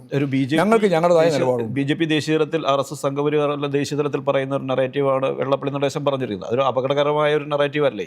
അതാണ് ഞാൻ നേരത്തെ പറഞ്ഞത്, അതിന് വടി കൊടുക്കാൻ പാടില്ല. ഇത് വർഗീയവാദികൾക്ക് ന്യൂനപക്ഷ വർഗീയത ചൂണ്ടിക്കാണിച്ചുകൊണ്ടാണ് ഭൂരിപക്ഷ വർഗീയത. അത് 1932 മുതലേ തുടങ്ങി, 23 തുടങ്ങിയതാണ്. സവാർക്കറാണ് അതിൻ്റെ ഏറ്റവും പ്രധാനപ്പെട്ട വക്താവ്. അന്നേ തുടങ്ങിയതാണ്. എന്ത്? ഞങ്ങളുടെ ഏറ്റവും പ്രധാനപ്പെട്ട ശത്രു ആരാണ്? മുസ്ലിം. അപ്പോൾ ഒരു മുസ്ലിം വിരുദ്ധത മതപരമായ രീതിയിലല്ല ഹിന്ദുത്വ എന്ന് പറയുന്ന പ്രയോഗം ഉപയോഗിച്ചത്, അല്ല എന്നാണ് സവാർക്കർ പറഞ്ഞത്. വർഗീയത അവർ ചൂണ്ടിക്കാണിക്കുമ്പോൾ അതൊരു മതത്തിൻ്റെ ഭാഗമായിട്ടല്ല, നേരെ മറിച്ച് അധികാര രാഷ്ട്രീയത്തിലേക്കുള്ള പ്രവേശനത്തിൻ്റെ ഒരു ഉപകരണമായിട്ട് വിശ്വാസത്തെയും മതത്തെയും ഉപയോഗിക്കുകയാണ് യഥാർത്ഥത്തിൽ സവാർക്കർ ചെയ്തത്. സവാർക്കർ ഒരു വിശ്വാസം ആയിരുന്നില്ല. അപ്പോൾ ഞാൻ പറഞ്ഞു പോകുന്ന ഇത്രയേ ഉള്ളൂ. ഓരോ സംഘടനക്കും അവരുടേതായ നിലപാടുകളുണ്ട്. ആ നിലപാടുകൾ മുഴുവൻ ഞങ്ങളോ അല്ലെങ്കിൽ ആരെങ്കിലോ ചേർത്ത് അവസാനിപ്പിക്കേണ്ടതുണ്ട് എന്ന് പറഞ്ഞാൽ നടക്കുന്ന കാര്യമില്ല. ഇന്നത്തെ ഇന്ത്യൻ ഞങ്ങൾ രണ്ട് കാര്യം ഇന്ന് ഉറപ്പിച്ച് പറയുന്നുണ്ട്. ഒന്ന്, വർഗീയതക്കെതിരായ പോരാട്ടം. ആ പോരാട്ടത്തിൽ വർഗീയത എന്ന് പറയുമ്പോൾ ഞാൻ ഈ 3 വർഗീയതയും കാണുന്നുണ്ട്. ഭൂരിപക്ഷ വർഗീയതയാണ് ഏറ്റവും കൂടുതൽ അപകടം. അതിൻ്റെ ഒപ്പം തന്നെ അതിനെ സഹായിക്കുന്ന ന്യൂനപക്ഷ വർഗീയതയുടെ ഭാഗമായിട്ടുള്ള ഈ പറയുന്ന ജമാഅത്തെ ഇസ്ലാമി ഉൾപ്പെടെയുള്ളവരുണ്ട്. മറുഭാഗത്ത് ക്രിസ്ത്യാനികളെയും മുസ്ലിമിനെയും തമ്മിലടുപ്പിക്കാൻ വേണ്ടിയിട്ടൊരു RSSൻ്റെ കൗണ്ടർ പാർട്ട് പോലെ പ്രവർത്തിക്കുന്ന കാസിയുണ്ട്. ഇതിനൊക്കെ എതിരായിട്ടുള്ള ഒരു ജനകീയ മുന്നേറ്റം ഇന്ത്യയിലും കേരളത്തിലും ഉണ്ടാവണം, പ്രത്യേകിച്ച് കേരളത്തിലുണ്ടാവണം. ആ കേരളത്തിലുണ്ടാകുന്നതിന് യോജിക്കാവുന്ന എല്ലാവരുമായിട്ട് ചേരാം. അതാണ് ഞങ്ങളുടെ നിലപാട്. എല്ലാവരും ആരും ഒരു പ്രസ്ഥാനമോ പാർട്ടിയോ ഒന്നുമില്ലെങ്കിലും വ്യക്തി ഗ്രൂപ്പ് ഉൾപ്പെടെ എല്ലാവരുമായിട്ട് ചേർന്ന് മുമ്പോട്ടേക്ക് പോകാം. ഈ 3 വിഭാഗത്തിനെതിരായിട്ട് നിൽക്കുന്ന മതനിരപേക്ഷ ഉള്ളടക്കത്തെയും പാർലമെൻ്ററി വ്യവസ്ഥയെയും ഭരണഘടനയെയും അതുപോലെ ഫെഡറൽ സംവിധാനത്തെയും എല്ലാം അംഗീകരിക്കുന്ന മുഴുവൻ ആളുകളുമായിട്ട് യോജിച്ചു പോകുന്നതിൽ ഞങ്ങൾക്ക് യാതൊരു പ്രയാസമില്ല. 1. 2, കേരളത്തിൻ്റെ ഇന്നത്തെ വർത്തമാന കാലഘട്ടത്തിൽ എത്തി നിൽക്കുന്ന വികസനം, ഈ വികസനത്തെ മുന്നോട്ടേക്ക് നയിക്കണം എന്നാഗ്രഹിക്കുന്നവർക്കെല്ലാം ഈ ഇടതുപക്ഷ ജനാധിപത്യ മുന്നണിയായിട്ടും CPM ആയിട്ടും ബന്ധപ്പെട്ട് മുന്നോട്ടേക്ക് പോകാൻ ഞങ്ങൾക്കൊരു തടസ്സമില്ല. ഈ 2ആണ് കേന്ദ്രീകരിക്കാൻ പോകുന്ന ഏറ്റവും പ്രധാനപ്പെട്ട കാര്യം. സ്വാഭാവികമായിട്ടും കേരളത്തിലാകുമ്പോൾ നിങ്ങൾ ചോദിക്കും, ഈ പറയുന്ന UDF അല്ലേ നമ്മുടെ ഏറ്റവും പ്രധാനപ്പെട്ട ശത്രു. UDF എന്ന് പറഞ്ഞാൽ ഇപ്പോൾ ആരാ? കോൺഗ്രസ് ആണോ? UDF എന്ന് പറഞ്ഞാൽ അതിലെ പ്രധാനപ്പെട്ട കരുത്ത് ലീഗാണ്. കോൺഗ്രസ് ദുർബലമായിക്കൊണ്ടിരിക്കുകയാണ്, ഓരോ ദിവസം കഴിയുന്നതോറും ദുർബലമാവുകയാണ്. രാഹുൽ മാങ്കൂട്ടത്തിന് കൂടി പ്രശ്നം വന്നതോടുകൂടി അതിനെ ന്യായീകരിക്കുന്ന വിഭാഗവും ന്യായീകരിക്കാത്ത വിഭാഗവുമായിട്ട് വേർതിരിക്കുകയാണ് ഇപ്പോൾ ഓരോ പ്രദേശത്തും. അതാണ് പാലക്കാട് ഉൾപ്പെടെ. ഇങ്ങനെ ഒരു ജീർണതയുടെ മുഖമായിട്ട് ഈ കോൺഗ്രസ് മാറിയിരിക്കുകയാണ്. പിന്നെ ഇവർക്കെല്ലാം മുഖ്യമന്ത്രിയാവണം. ഞാൻ സന്നിയോധമാണല്ലോ അപ്പോൾ അവരുടെ പ്രസിഡൻറ്റിനോട് ഞങ്ങൾ രണ്ടാളും ഒരു മുഖാമുഖത്ത് ഞാൻ ചോദിച്ചു, നിങ്ങൾ ആരെയാണ് ഈ തെരഞ്ഞെടുപ്പിൽ മുന്നോട്ടേക്ക് വെക്കുന്നത്? മുഖ്യമന്ത്രി ഉൾപ്പെടെ അത് പറഞ്ഞുകൊണ്ടാണല്ലോ വെക്കുക, അല്ലെങ്കിൽ മുന്നോട്ടേക്ക് വെക്കുന്നത് എന്ന് ഞാൻ ചോദിച്ചു. സണ്ണി പറഞ്ഞു, ഞങ്ങൾ ആരെയും വെക്കുന്നില്ല. ഞാൻ പറഞ്ഞു, നിങ്ങൾക്ക് വെക്കാൻ പറ്റില്ല. എന്തുകൊണ്ടാണ് വെക്കാത്തത്? VD സതീശനെ വെച്ചാൽ ചെന്നിത്തല ഉൾപ്പെടെയുള്ളവർ തെറ്റും. ഇനി ചെന്നിത്തല വെച്ചാൽ VD സതീശൻ അപ്പോൾ തെറ്റും. ഇനി മുരളിയാവാമെന്ന് വിചാരിച്ചിട്ട് അങ്ങനെ ഒരു ചാൻസിനെ പറ്റി മുരളി ആലോചിക്കുന്നുണ്ട്. മുരളീൻ്റെ സ്റ്റേറ്റ്മെൻ്റ് എല്ലാം നോക്കുമ്പോൾ മനസ്സിലാകുന്നുണ്ടല്ലോ. മുരളിയെ പറ്റി ആലോചിച്ചാൽ അത് അതിനേക്കാളും വലിയ കുഴപ്പമായിരിക്കും. എന്നാൽ ഇത് മൂന്നും അല്ലാതെ ഒന്ന് കാത്തിരിക്കുന്നുണ്ട്. അത് KC വേണുഗോപാലിനാണ്. അദ്ദേഹത്തിന് കേന്ദ്രത്തോടൊന്നുമല്ല താല്പര്യമുള്ളത്, അദ്ദേഹത്തിന് കേരളത്തിൽ തന്നെയാണ് താല്പര്യമുള്ളത്. അപ്പോൾ ഇങ്ങനെയുള്ള കുറേ ആളുകൾ മുഖ്യമന്ത്രിയാവുന്നതിനെ പറ്റി ആലോചിച്ചുകൊണ്ടിരിക്കുന്ന ഒരു നാട്ടിൽ ആരെ വെച്ചുകൊണ്ട് ഇടതുപക്ഷ ജനാധിപത്യ മുന്നണിക്കെതിരായിട്ട് ഫൈറ്റ് ചെയ്യുന്നത്? ഇതേ ചോദ്യം CPM ചോദിച്ചു, ഞാൻ പറഞ്ഞുതരാം. CPM ആരെയാണ് ഉയർത്തിക്കാണുന്നത്? ഞങ്ങൾ പിണറായിനെ എന്താ ആവശ്യം? പിന്നെന്താ കാര്യം? പിണറായിനെ ഉയർത്തി കാണിച്ചുകൊണ്ട് തന്നെയാണ് ഈ തെരഞ്ഞെടുപ്പ് നേരിടാൻ പോകുന്നത്. തേർഡ് ടേം എന്ന സാധനം പിണറായിക്ക് ഒരു ടേമും ഇല്ല. മാറ്റും. തെരഞ്ഞെടുപ്പ് നേരിടാൻ എന്തിനാ ടേം? അല്ല, മത്സരിച്ചാൽ അങ്ങനെ പലതിലും പിണറായിക്ക് ഇളവ് കൊടുത്തിട്ടുണ്ടല്ലോ. എന്തുകൊണ്ടാണ് പിണറായിക്ക് മാത്രം ഇളവ് കിട്ടുന്നത്? പിണറായിയാണ് ഇന്ത്യയിലെ കമ്മ്യൂണിസ്റ്റ് പാർട്ടിയുടെ ഏറ്റവും പ്രധാനപ്പെട്ട മുഖം. അതുകൂടി പാർട്ടി ഉപയോഗിക്കുക എന്നുള്ളതാണ്. അത് പിണറായിൻ്റെ പ്രത്യേകത കൊണ്ടല്ല. പിണറായിയെ പാർട്ടി എന്ന രീതിയിൽ ഫലപ്രദമായിട്ട് നമുക്ക് എങ്ങനെ കൃത്യതയോടുകൂടി ജനങ്ങളുടെ മുമ്പിൽ അവതരിപ്പിച്ച് ജനങ്ങളുടെ പിന്തുണയോടുകൂടി മുന്നോട്ടേക്ക് പോകാമെന്നുള്ള പാർട്ടി കാഴ്ചപ്പാടാണ്. അല്ലാണ്ട് പിണറായിക്ക് എന്താ താല്പര്യം? അതാണ് കാര്യം. ഇതിൻ്റെ ഒരു കാര്യം കൂടി ചോദിക്കട്ടെ. നേരത്തെ കോടിയേരി ഉണ്ടായിരുന്ന കാലത്ത് കോടിയേരിയുടെ മക്കൾക്കെതിരെ ആരോപണങ്ങൾ ഉയർന്നപ്പോൾ പാർട്ടി പറഞ്ഞത് അത് അവർക്കെതിരെയുള്ള കേസ് അവർ പരിശോധിക്കട്ടെ എന്നാണ്. പക്ഷേ പിണറായിയുടെ കേസിൽ വന്നപ്പോൾ പാർട്ടി നേരിടും എന്നാണ് പറഞ്ഞത്. അതും ഈ അല്ല, അതിൻ്റെ കാര്യം അങ്ങനെയല്ല. അത് രണ്ടാണ്. പിണറായിക്കെതിരായിട്ട് വന്ന കേസ് എന്താണ്? പിണറായിയുടെ മകളാണ് എന്ന് പറഞ്ഞുകൊണ്ടുള്ള കേസാണ്. അതെ. മറ്റേതോ കോടിയേരിൻ്റെ മകനാണ് എന്ന് പറഞ്ഞ കേസല്ല. നിങ്ങൾക്ക് പറഞ്ഞാൽ മനസ്സിലായി? അതന്നെ കാര്യം. ഒന്ന് രാഷ്ട്രീയമാണ് കാര്യം. പിണറായിയെ എങ്ങനെയാണ് ഈ പറയുന്ന വിവിധ ഏജൻസിയുടെ മുമ്പിലേക്ക് എത്തിക്കേണ്ടത് എന്നതുമായിട്ട് ബന്ധപ്പെട്ടുകൊണ്ട് നടത്തിയിട്ടുള്ളൊരു ഗൂഢാലോചനയാണ്. അതാണ് EDയും അതുപോലെ തന്നെ IT ഒക്കെ എടുത്തിട്ടുള്ളത്. ആ ഗൂഢാലോചനയുടെ ഭാഗമായിട്ട് പിണറായിക്കെതിരായിട്ട് വരുമ്പോഴാണ് ഞങ്ങളതിനെ കമ്പനികൾ തമ്മിലുള്ള തർക്കം അവർ പരിഹരിച്ചോട്ടെ എന്ന് ഞങ്ങൾ കൃത്യമായിട്ട് പറഞ്ഞല്ലോ. പക്ഷേ പിണറായിൻ്റെ പേരും വലിച്ചടച്ച് കാര്യം നടത്താൻ ശ്രമിച്ചപ്പോഴാണ് ശക്തിയായിട്ട് പാർട്ടി പ്രതികരിച്ചത്. ഇനിയും പ്രതികരിക്കും അത് വന്നാലും. പിണറായി വിജയൻ തന്നെയാണ് പാർട്ടിയുടെ മുഖ്യമന്ത്രി മുഖം. ഞാൻ മുഖ്യമന്ത്രി മുഖം എന്ന് പറഞ്ഞിട്ടില്ല. അടുത്ത തെരഞ്ഞെടുപ്പിൽ മത്സരിക്കുന്നതിൻ്റെ നേതൃത്വപരമായി പങ്കുവഹിക്കാൻ പോകുന്നത് സഖാവ് പിണറായി ആയിരിക്കും തന്നെയാണ്. ആരായിരിക്കും മുഖ്യമന്ത്രി മുഖന്മാരായി? അതിപ്പോൾ ഇതിനാ പറയേണ്ട കാര്യം നോക്കാം നമുക്ക്. ഇനി പറഞ്ഞ തീരുമാനങ്ങളിൽ മുഖ്യമന്ത്രി പിണറായി തന്നെ പോരെ? അതിലെന്താ ഞങ്ങൾക്ക് എന്താ മറച്ചു വെക്കേണ്ട കാര്യം? നേരത്തെ നിങ്ങൾ വിചാരിക്കുന്നത് ഞങ്ങളെല്ലാം അതിൻ്റെ ഭാഗമായിട്ടെന്തോ മറച്ചു വെക്കുന്നതാണോ? അല്ല, അതാ പറഞ്ഞു. അതാ ഞാൻ സണ്ണി ജോസഫിനോട് ചോദിച്ചപ്പോൾ പറയാൻ പറ്റുന്ന പരാതിയിരിക്കും, ഞങ്ങൾക്ക് നന്നായിട്ട് പറയാൻ പറ്റുന്നത് അതുകൊണ്ടാണ്. നേരത്തെ സഖാവ് പറഞ്ഞു മലപ്പുറം ജില്ലയിലാണ് CPM ഏറ്റവും കൂടുതൽ വളർന്നുകൊണ്ടിരിക്കുന്നത്. പക്ഷേ CPM അവിടെ നേരിട്ട് മത്സരിക്കുന്ന ഒരു മണ്ഡലം മാത്രമേ പൊന്നാനിയാണ് ഏറ്റവും ശക്തമായി CPMന് സ്വന്തം നിലയിൽ ജയിക്കാൻ പറ്റുന്നത്. ബാക്കി എല്ലായിടത്തും ജയിക്കുന്നിടത്തെല്ലാം തന്നെ ഒന്നുകിൽ ലീഗിൽ നിന്നോ അല്ലെങ്കിൽ കോൺഗ്രസ് നിന്നോ അടർന്നു വരുന്ന എല്ലാ പദത്തിനും അർത്ഥ വ്യത്യാസമുണ്ട്. അതുകൊണ്ടാണ് ഞാൻ അങ്ങനെ പറയുന്നത്. വരുന്നവരെയാണ്. എന്തുകൊണ്ടാണ് അവിടെ ഒരു എല്ലായിടത്തും CPMന് ഇപ്പോഴും സ്വന്തം നിലയിൽ സ്ഥാനാർത്ഥി ആയിട്ടില്ല? കുറച്ചും കൂടി കഴിയുമ്പോൾ ഒരു 5-10 വർഷത്തിലേക്ക് എത്തുമ്പോഴേക്ക് അത് സ്വന്തം കാലത്തിൽ നിന്ന് മത്സരിച്ച് ജയിക്കാൻ പറ്റുന്ന മണ്ഡലങ്ങളായി വരും. ഒരുപാട് മണ്ഡലം. നിലമ്പൂരായിരുന്നു ഏറ്റവും കൂടുതൽ നടന്ന തെരഞ്ഞെടുപ്പ്. അവിടെ M സ്വരാജിനെയാണ് നിർത്തിയത്. പക്ഷെ വലിയൊരു ഭൂരിപക്ഷത്തിൽ അവിടെ ഒരു വലിയ ഭൂരിപക്ഷത്തിൽ പരാജയപ്പെട്ടിരുന്നില്ല. അവിടെ 30,000-ലധികം വോട്ടിൻ്റെ വ്യത്യാസമുണ്ട്. ഞങ്ങൾ കൃത്യമായിട്ട് എല്ലാവർക്കും അറിയാലോ. പാർലമെന്റ് തെരഞ്ഞെടുപ്പിന്റെ ഭാഗമായിട്ട് ഞങ്ങൾക്ക് അവസാനം കിട്ടിയ വോട്ടത്തിൽ അവിടെ കേക്ക് പാർലമെന്റ് ആദ്യം പാർലമെന്റ് പറയാ കിട്ടിയ വോട്ട് CPMന്റെ വോട്ട് എത്രയാ? വളരെ കുറവായിരുന്നു, 29,000. അതിന് മുമ്പ് നടന്ന രണ്ട് മത്സരങ്ങളിലും ഒറ്റ കിട്ടിയ പാർലമെൻറ്റിൽ 39,000 40,000 സമീപം കമ്പയർ ചെയ്യുമ്പോൾ വെറുതെ ഇങ്ങനെ പറഞ്ഞുകൊണ്ടിരിക്കുക. അതാണ് ഞാൻ പറഞ്ഞത്. നിങ്ങൾ ഈ ആങ്കർമാർ ഇങ്ങനെ പറഞ്ഞുകൊണ്ടിരിക്കുന്നതിൻ്റെ ഭാഗം എന്താ പറഞ്ഞാൽ കളവ് അവതരിപ്പിക്കാൻ വേണ്ടി നിങ്ങൾ ശ്രമിക്കുകയാണ്. ഞാൻ സത്യം പറഞ്ഞുതരാം.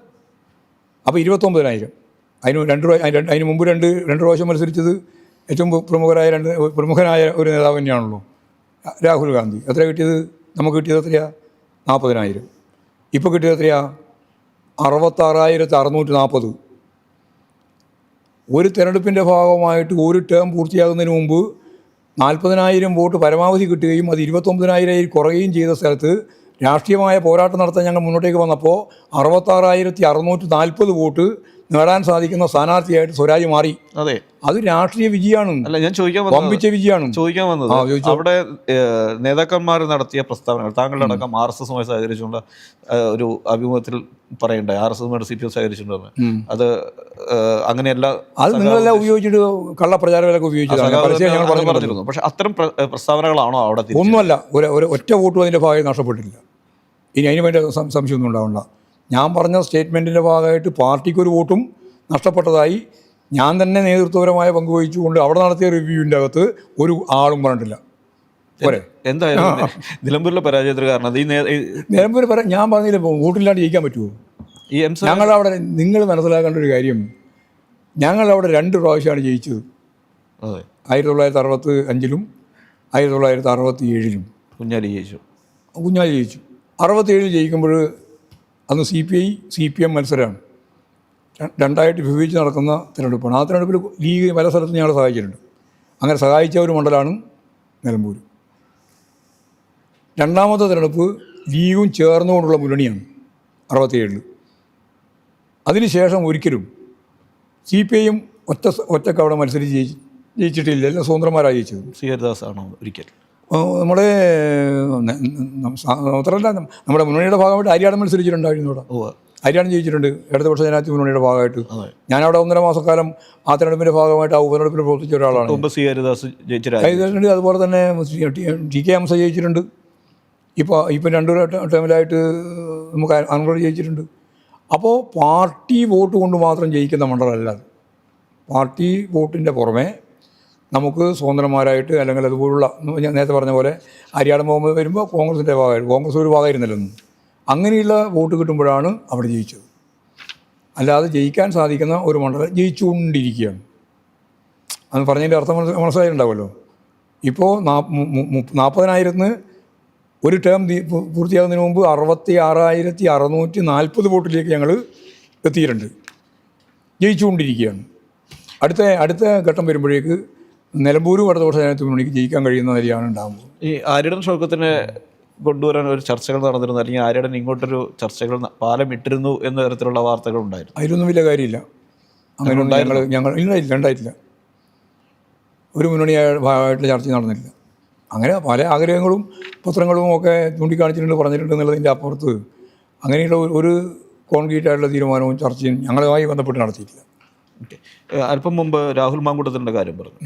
രാഹുൽ മാങ്കൂട്ടത്തിൻ്റെ ഇതൊരു അധിക്ഷേപകരമായ പോസ്റ്റ് ഷൈൻ്റെ പേരിലുണ്ടാകുന്നു, തുടർന്നുണ്ടാകുന്നു. അതിൽ പോലീസ് നടപടി നടന്നുകൊണ്ടിരിക്കുമ്പോൾ തന്നെ പാലക്കാട് സെക്രട്ടറി ഷാഫിക്കെതിരെ ഒരു പ്രസ്താവന നടത്തി. എന്താ ഷാഫിക്കെതിരെ പ്രസ്താവന നടത്തി? ഷാഫിയുടെ പേര് പറഞ്ഞില്ല എന്നാണ് അദ്ദേഹം പിന്നീട് പറഞ്ഞല്ലോ, ഹെഡ് മാഷാണ്. പക്ഷേ ഇത്തരത്തിൽ ഒരു അധിക്ഷേപകരമായ അല്ല, അത്തരത്തിലൊരു തിരിച്ച് അതേപോലെയുള്ള അതേ ഭാഷയിൽ തന്നെ പ്രതികരിക്കുക എന്നുള്ളതൊരു രണ്ടും രണ്ടാണെന്ന് വെറുതെ മാക്കൂട്ടത്തിനെയും ഇതിനെയും കൂടി ചേർക്കാൻ പുറപ്പെടും. ഷാഫി തന്നെയാണ്. ഷാഫി ഇങ്ങനെയെല്ലാം ഉപയോഗിക്കുന്ന ഒരാളാണ്. ഇങ്ങനെയുള്ള ഓരോ പദവും ഉപയോഗിച്ചുകൊണ്ട് വലിയ രീതിയിൽ മുന്നോട്ടേക്ക് പോകാൻ ശ്രമിക്കുന്ന ഒരാളാണ്. അതിലൊന്നും വലിയ കാര്യമില്ല. ഇത്തരത്തിലൊരു അധിക്ഷേപകരൊന്നും പറഞ്ഞിട്ടില്ല എന്ന് പറഞ്ഞല്ലോ, അദ്ദേഹം തന്നെ പറഞ്ഞല്ലോ. അത് ഞാൻ അങ്ങനെ ഒരു അധിക്ഷേപത്തിൻ്റെ കാര്യമല്ല. ഞാൻ പറയുമ്പോൾ ഒരു കാര്യം പറഞ്ഞതിന് പിന്നെ അങ്ങനെ കുമ്പളങ്ങ കട്ടവൻ്റെ ചുമലിലതാ നിരാന്ന് പറഞ്ഞില്ല. അതുപോലെ ഷാഫി ആ രീതിയിൽ മുന്നോട്ടേക്ക് വരുന്നതെന്നാണ് അദ്ദേഹം ചോദിച്ചത്. വാക്കുകൾ സൂക്ഷിക്കേണ്ടതില്ലേ? വാക്കുകളൊന്നും സൂക്ഷിക്കണം. എന്തിനാ വാക്ക് നല്ല വാക്ക് ഉപയോഗിച്ചാൽ പോരെ? അതെ, നല്ല വാക്കെല്ലാം നല്ല രീതിയിൽ സൂക്ഷിച്ച് പറയുന്നത് തന്നെ നല്ലത്. അതിന് ഞാൻ കാര്യം തുറക്കില്ല. അതിൽ പറഞ്ഞത് കാണാൻ ആരെങ്കിലും കണ്ടു കഴിഞ്ഞാൽ ബാംഗ്ലൂരിലേക്ക് ട്രിപ്പ് അടിക്കുക എന്നൊരു ഭാഷയൊക്കെ ഒരു പാർട്ടി സെക്രട്ടറിക്ക് ചേരുന്നത് അല്ല, പാർട്ടി സെക്രട്ടറിക്കുള്ള കാര്യം വെച്ചുകൊണ്ട് അദ്ദേഹം പറഞ്ഞതിനെപ്പറ്റി അദ്ദേഹം തന്നെ അതിനെ വിശദീകരിച്ചിട്ടുണ്ട്. പിന്നെ ഇപ്പം കേസും കൊടുത്തിട്ടുണ്ട്, നടക്കട്ടെ, ഞങ്ങളുടെ കയ്യിൽ പിന്നെ വേറെ പ്രശ്നമൊന്നുമില്ല. കേരളത്തിലെ പൊളിറ്റിക്സിൽ ഇപ്പോൾ ഒരു ഈ ഇത്തരത്തിലുള്ള അധിക്ഷേപങ്ങൾ, സൈബർ അധിക്ഷേപങ്ങൾ അധിക്ഷേപിച്ച് തകർക്കേണ്ടെന്ന് അവസാനിപ്പിക്കേണ്ട കാര്യം ഇവിടെ നടന്നുകൊണ്ടിരിക്കുക രാഷ്ട്രീയത്തിൻ്റെ പേരിൽ. നമ്മൾ വെറുതെ അധിക്ഷേപം എന്ന് പറഞ്ഞാൽ പോരാ. 2 സ്ത്രീകളാണ് പറഞ്ഞത് പരസ്യമായിട്ട് ഗർഭചിത്രത്തിന് വേണ്ടി നിർബന്ധിച്ചു അല്ലെങ്കിൽ കൊല്ലുമെന്ന് പറഞ്ഞു. അത് ഇതിനു മുമ്പ് ഏതെങ്കിലും രാഷ്ട്രീയത്തിലുണ്ടായിട്ടുണ്ടോ? എവിടെ ജീർണത? ഈ കേരള പൊളിറ്റിക്സിൻ്റെ ജീർണതയുടെ ഏറ്റവും അവസാനം നെല്ലിപ്പടി എത്തിയില്ലേ? ഇമാതിരി കുറേ എണ്ണല്ലേ രാഷ്ട്രീയ പാർട്ടിയുടെ നേതാക്കന്മാർ മുമ്പ് നടക്കുന്നത്. പിന്നെ എവിടെയാ രാഷ്ട്രീയത്തിൻ്റെ ഭാഗമായിട്ട് മൂല്യം ഉണ്ടാകുക? ഒരു പാർട്ടി അതല്ലേ വളരെ ഗുരുതരമായ പ്രശ്നമായി വന്നത്. ഏതെങ്കിലും ഒരു പാർട്ടിയിൽ മാത്രം ഇതുപോലെ ഒരു സംഭവം വേറെ ഒരു പാർട്ടിയിലും ഉണ്ടായില്ല, ഇന്ന് വരെ ഉണ്ടായിട്ടില്ല. CPM-ൽ ഇതിന് മുമ്പും കോൺഗ്രസിൽ പോലും ഉണ്ടായിട്ടില്ല. CPM-ൽ ഇതേപോലെ ആരോപണം അത് വേറെ, ഇത് എടുത്തിട്ടുണ്ട്. ഇത് ആരോപണമല്ലോ, ഇത് ആരോപണ. ആ കൂട്ടത്തിനെ പറ്റി പറഞ്ഞത് ആരോപണ. അല്ല, ആരോപണം എന്നല്ല, അവരെന്നെ വന്ന് നിങ്ങളുടെ മുമ്പിലല്ലേ വന്ന് പറഞ്ഞത്. മാത്രം കേസ് മാത്രമല്ലല്ലോ കാര്യം. കേസിൻ്റെ പ്രശ്നം മാത്രമാണോ ഒരു രാഷ്ട്രീയ നേതൃത്വത്തിൻ്റെ ഭാഗമായിട്ട് നിൽക്കുന്നവൻ പരിശോധിക്കേണ്ട കാര്യം? ഇതുപോലെ അധിക്ഷേപത്തിൻ്റെ ഭാഗം 17 ആളെ പറ്റിയാണ് ഇപ്പം പുറത്തു വന്നിട്ടുള്ളത്. ഇനിയും അധികം വരാനുണ്ടെന്നാണ് ഇപ്പം പറഞ്ഞുകൊണ്ടിരിക്കുന്നത്. അപ്പോൾ ഇതൊരു ജീർണമായ സാഹചര്യം. അതിനുവേണ്ടി അങ്ങോട്ടും ഇങ്ങോട്ടും വടംവലി പോലെ രണ്ടാളും അപ്പുറം ഇപ്പുറം നിൽക്കുകയല്ലേ. സതീശനെതിരായിട്ട് കടന്നാക്രമണം വന്നില്ലേ സൈബർ പോരാളികൾ എന്ന് പറയുന്ന കോൺഗ്രസിൻ്റെ പോരാളികൾ? നിങ്ങളെന്താ മനസ്സിലാക്കിയത്? ഇത് കേരളത്തിൻ്റെ ചരിത്രത്തിൽ ഇതുപോലെ ഇങ്ങനെയൊരു സംഭവം ഉണ്ടായിട്ടുണ്ടോ ഇതിനു മുമ്പ്? ഞാൻ പറഞ്ഞു, കോൺഗ്രസ്സിൽ പോലും ഉണ്ടായിട്ടില്ല. ആ കോൺഗ്രസിൻ്റെ അകത്ത് ഇപ്പോൾ യുവത്തിന് പുതിയ നേതൃത്വ നിരയാണല്ലോ. ആ നേതൃത്വ നിരയിലാണ് ഈ മാങ്കുടവും അതുപോലെ തന്നെ ഷാഫിയിലും പറയുന്നത്. ഞാൻ അടുത്ത ചോദ്യം അതായിരുന്നു. കാരണം കുറച്ച് പക്വതയാർന്ന മുതിർന്ന തലമുറ മാറുമ്പോൾ വരുന്ന പുതിയ തലമുറയ്ക്ക് ഉണ്ടാകുന്ന ന്യൂനച്യുതിയാണോ ഇപ്പോൾ കേരള രാഷ്ട്രീയത്തിൽ കണ്ടുകൊണ്ടിരിക്കുന്നത്? കേരള രാഷ്ട്രീയമൊന്നും കൂടി പുറക്കണ്ട, ഭൂജനം വേണ്ട, ഏകവചനമല്ലേ. നല്ലപോലെ ശ്രദ്ധിച്ചുകൊണ്ട് തന്നെയാണ് ഇടതുപക്ഷ ജനാധിപത്യ മുന്നണിയിലൊക്കെ കൈകാര്യം ചെയ്ത് പോകുന്നത്. ഇതെന്ന് പറയുന്നത് എന്തും ചെയ്യുക, ആരെയും എങ്ങനെയും കൈകാര്യം ചെയ്യുക. MP-ൻ്റെ ഞാൻ അതിനൊന്നും പറയുന്നില്ല, എന്ന് പറഞ്ഞാൽ വളരെ വൃത്തികെട്ട തലത്തിലേക്ക് നീങ്ങിയിട്ടുള്ള ഒരു കാര്യത്തെ സംബന്ധിച്ച് ഞങ്ങളതിനാ വിശദീകരിക്കാൻ പുറപ്പെടുന്നത്. സഖാവ് കഴിഞ്ഞ ദിവസം പറഞ്ഞൊരു വാക്കുകൾ പറഞ്ഞുകൊണ്ട് തന്നെ വിശ്വാസികൾ വർഗീയവാദികളുമല്ല, വർഗീയവാദികൾ വിശ്വാസികളുമല്ല. ഇന്നലെ സ്റ്റേറ്റ്മെൻ്റ് ആയിട്ട് ഞങ്ങളോട് തന്നെയാണ് പറഞ്ഞത്. അത് ഇന്നലെ ഫോണിൽ വിളിച്ചപ്പോൾ പറഞ്ഞാണ്. അത് എന്തുകൊണ്ടായിരുന്നു അങ്ങനെ ഒരു സ്റ്റേറ്റ്മെൻറ്റ് നടത്താനുള്ള കാര്യം? അതൊരു സ്റ്റേറ്റ്മെൻറ്റ് പുതുതായി നടത്തുന്നതല്ല, കമ്മ്യൂണിസ്റ്റ് പാർട്ടിയുടെ മൗലികമായ കാഴ്ചപ്പാടാണ് ഇത്. ഞങ്ങൾ കാണുന്നത് കേരളം എന്ന് പറയുന്നത് ഇപ്പോഴും, അല്ലെങ്കിൽ ഇന്ത്യയുടെ ഭാഗമായിട്ടാണല്ലോ കേരളത്തെയും കാണേണ്ടത്. ഇന്ത്യയിൽ ഇപ്പോഴും ചാതുർവർണ്ണ വ്യവസ്ഥ അനുസരിച്ച് മനു സിദ്ധാന്തത്തിൻ്റെ ഭാഗമായി ഭരണഘടന ഉണ്ടാക്കണം എന്ന് പറയുന്നതിന് നല്ല സ്വാധീനമുള്ളൊരു നാടാണ്. അത് തികഞ്ഞൊരു അശ്ലീലല്ലേ? അല്ലേ? മനുസിദ്ധാന്തത്തെ അടിസ്ഥാനപ്പെടുത്തിയിട്ട് ചാതുർവർണ്ണ വ്യവസ്ഥയിൽ ഊന്നുന്ന ഒരു ഭരണഘടന ഉണ്ടാക്കുക എന്ന് പറഞ്ഞാൽ ഇതുപോലൊരു അശ്ലീലം പറയില്ലല്ലോ. ഈ അശ്ലീലത്തിന് നല്ല പിന്തുണയുണ്ട്. അതുകൊണ്ടാണല്ലോ BJP മൂന്നാമതും വന്നത്. പക്ഷേ അവരാഗ്രഹിച്ചതുപോലെ ഭരണഘടന തന്നെ മാറ്റി വരാൻ സാധിക്കുന്ന നില ഉണ്ടായില്ല. എന്ന് പറഞ്ഞാൽ താഴത്തോട്ടാണ് അതിന് ഗ്രാഫ്, മേലോട്ടേക്കല്ല. സ്വാഭാവികമായിട്ടും ഇങ്ങനെയുള്ള ഒരു ജീർണത നിലനിൽക്കാൻ അടിസ്ഥാനപരമായൊരു കാരണമുണ്ട്. CPIM അത് വിശകലനം ചെയ്തിട്ടുണ്ട്. അത് ജനാധിപത്യ വിപ്ലവം നടക്കാത്ത ഒരു നാടാണ് ഇന്ത്യ.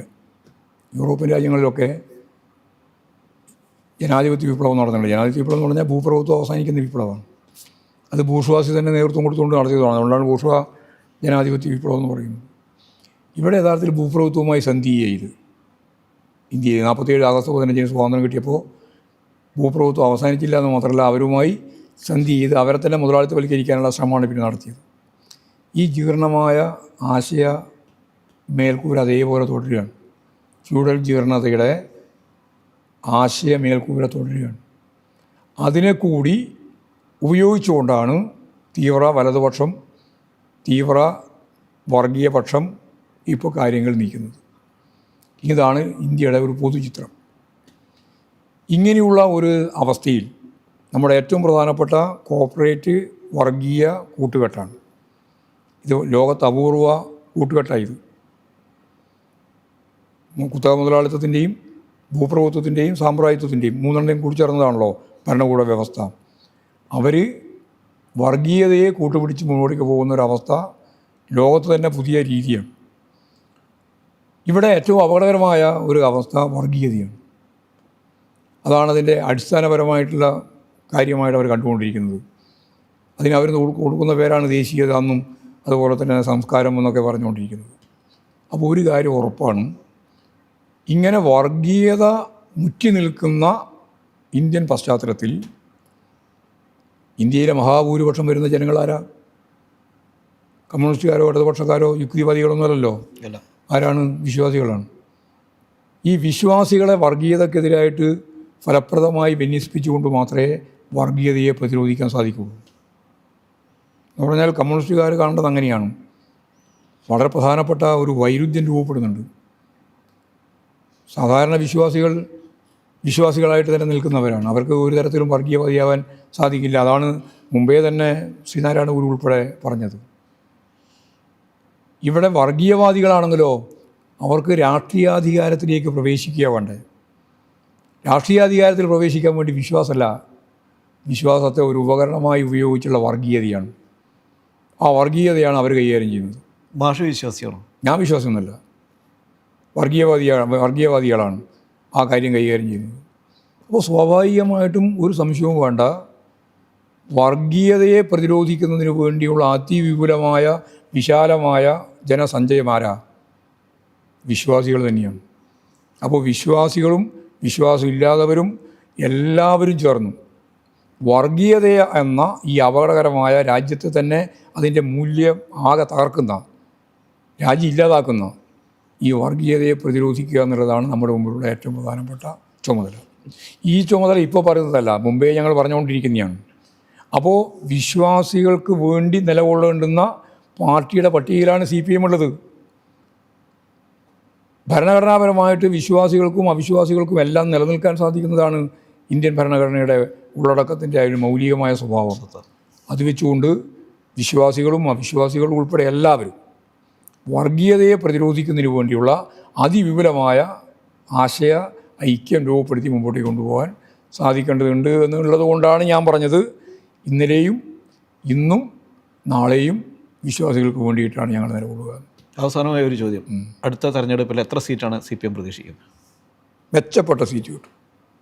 100 നമ്പറൊന്നും ഇപ്പം പറയാൻ പറ്റില്ല. ജയിക്കാനുള്ള സീറ്റ് കിട്ടുന്നത് മാത്രമല്ല, മെച്ചപ്പെട്ട സീറ്റ് കേരളത്തിൽ ഇടതുപക്ഷ ജനാധിപത്യ മുന്നണിക്ക് അനുകൂലമായിട്ട് കിട്ടും. കഴിഞ്ഞ പ്രാവശ്യം ഞങ്ങൾ തോറ്റ് ആരായിരിക്കണം മുഖ്യമന്ത്രി എന്നും മുഖ്യമന്ത്രിയുടെ സ്റ്റാഫ് ആരായിരിക്കണം എന്ന് വരെ തീരുമാനിച്ചാണ് കഴിഞ്ഞ തെരഞ്ഞെടുപ്പിൽ UDF അല്ലേ. ഇപ്രാവശ്യം അതിനുള്ള ധൈര്യമൊന്നും അവർക്ക് ഇപ്പം വന്ന് തുടങ്ങിയില്ല. ഇപ്പോൾ അലങ്കോലായിരിക്കുകയാണ് UDF യഥാർത്ഥത്തിൽ ഇപ്പോൾ സൂക്ഷ്മമായി പരിശോധിച്ച് നോക്കുക, അലങ്കോലായിരിക്കുകയാണ്. ഈ ഒരു പശ്ചാത്തലത്തിൽ ഇടതുപക്ഷ ജനാധിപത്യ മുന്നണിക്ക് അനുകൂലമായ രാഷ്ട്രീയ സാഹചര്യം വരണം.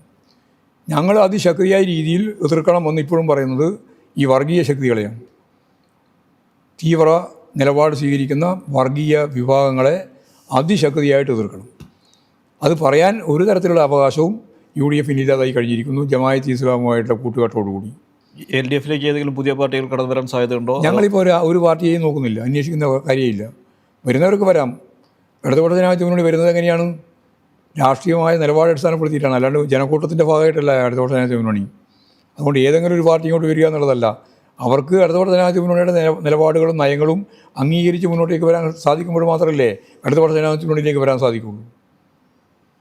അതുകൊണ്ട് ഏതെങ്കിലും പുതിയ ഇടതുപക്ഷ ജനാധിപത്യ മുന്നണി പ്രവേശനമൊന്നുമല്ല, ഞങ്ങൾ ജനങ്ങളുടെ പ്രവേശനമാണ്. ഇടതുപക്ഷ ജനാധിപത്യ മുന്നണിയിലേക്ക് സർവ്വതല മേഖലയിൽ നിന്നുമുള്ള ജനങ്ങളുടെ ഒരു മുന്നേറ്റമാണ് വരാൻ പോകുന്നത്. അതാണ് വരാൻ പോകുന്ന തെരഞ്ഞെടുപ്പിൽ 3ാം ടേമിലേക്ക് ചരിത്രമായിരിക്കും. 1ാം ടേം കഴിഞ്ഞ് 2ാം ടേം ഒരു ചരിത്രമാണ്. ഇനി അത് 3ാം ടേമിലേക്ക് വരിക എന്ന് പറഞ്ഞാൽ അത് വീണ്ടും ഒരു പുതിയ ചരിത്രം രചിക്കാൻ പോവാണ്. ഞാൻ നേരത്തെ പറഞ്ഞതാണ് ഒരു കാര്യം, ലോകത്തിലെ വികസിത അർദ്ധവികസിത രാജ്യങ്ങളിലെ ജനങ്ങളുടെ ജീവിത നിലവാരത്തിലേക്ക് ഉയർത്തുക എന്ന ചരിത്ര ദൗത്യമാണ് ഞങ്ങൾക്ക് നിർവഹിക്കാനുള്ളത്. വളരെ നന്ദി ശ്രീ ഗോവിന്ദൻ മാഷ്, ഞങ്ങളോടൊപ്പം സംസാരിച്ചതിന് താങ്ക് യു.